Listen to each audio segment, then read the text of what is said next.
standing on the Thames embankment, looking toward Westminster.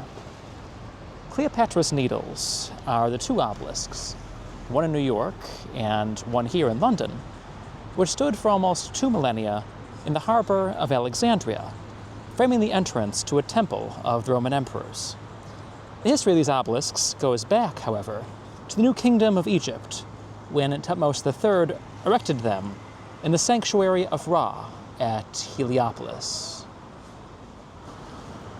Egyptian obelisks imitated the Benben stone, a pointed rock in Heliopolis that was believed to be the first object illuminated by the sun's rays.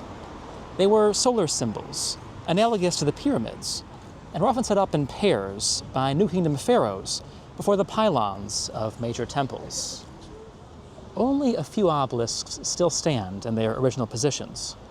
The Roman emperors were the worst thieves, though technically they own Egypt, so they probably felt entitled.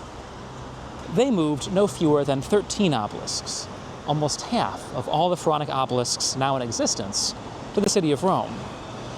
Before the emperors, the Ptolemaic kings of Egypt had brought some obelisks to Alexandria, where they graced the grounds of temples and the Great Lighthouse.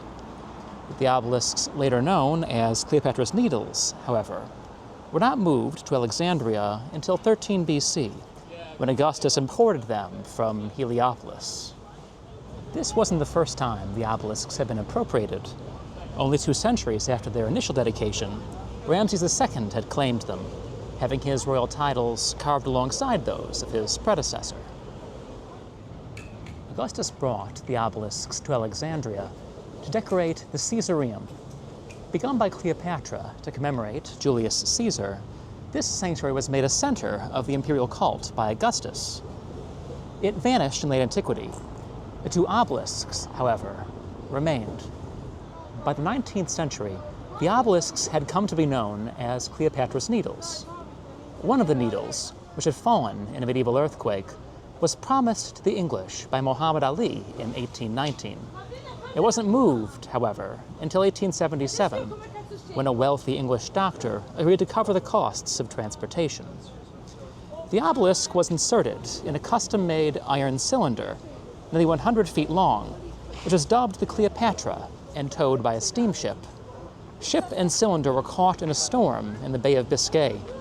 The obelisk seemed ready to founder, and 6 members of the ship's crew drowned while trying to save the Cleopatra's crew. The obelisk was cut loose and thought lost. 5 days later, however, Cleopatra was found, undamaged, off the north coast of Spain. Once the obelisk was finally brought up the Thames, various locations were discussed, including the Houses of Parliament and the British Museum. Eventually, it was decided to erect it here on the Thames embankment, where it remains, framed by these sphinxes.